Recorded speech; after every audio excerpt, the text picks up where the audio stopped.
Hey, welcome back to Matt's Garage. Out camping this week, and I thought this would be a great time to make a video about how to make fire with flint and steel. So today we're going to use flint and steel, and no knives, no axes, nothing like that, just kind of what we can forge to get the fire going.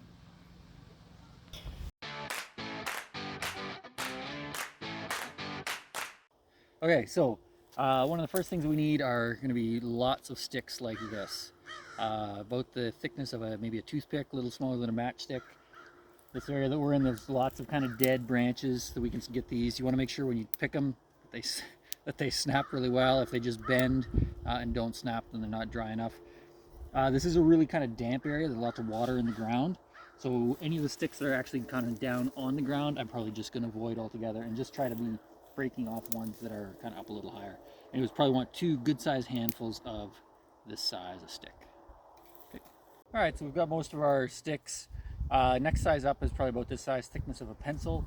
We're just filling up a bucket that we've got. So we've got pretty much a full, like, I don't know, not 5 gallon, but a couple gallon bucket of both the smaller sticks and then now this next size. The last thing that we got to do is get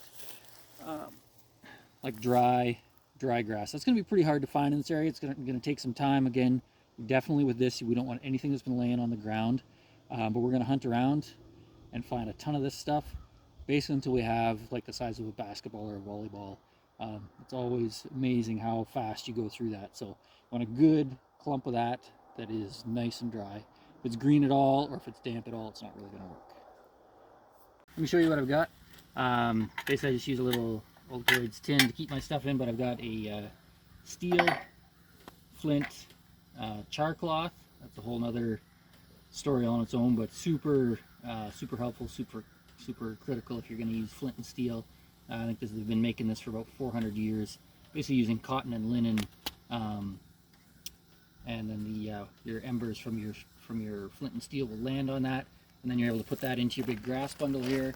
You can see we've got a big pile of that. Here's our pile of next size up sticks, kind of an intermediate size, and then sort of the final. By the time we get to this stage, the fire, I would say, is basically going. All right, so once you get some spark, you want to, you get that little grass bundle burning, you want to make sure you have stuff ready. So I've got kind of all my small sticks sort of laid out, a little bit of a nest here that I'm going to drop that into, and yeah, going to be a little craziness for a few seconds. All right, so you take your char cloth and sort of fold it so you get a bit of a loop like that.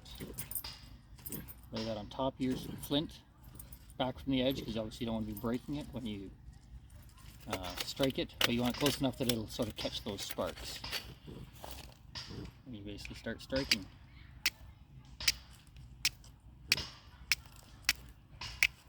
Ooh, just about had one there.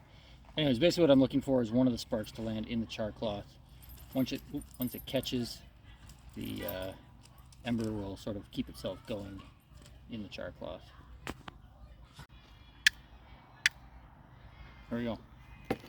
You can see, got an ember into the char cloth, and now it just keeps itself going. So take that and put that into our grass bundle.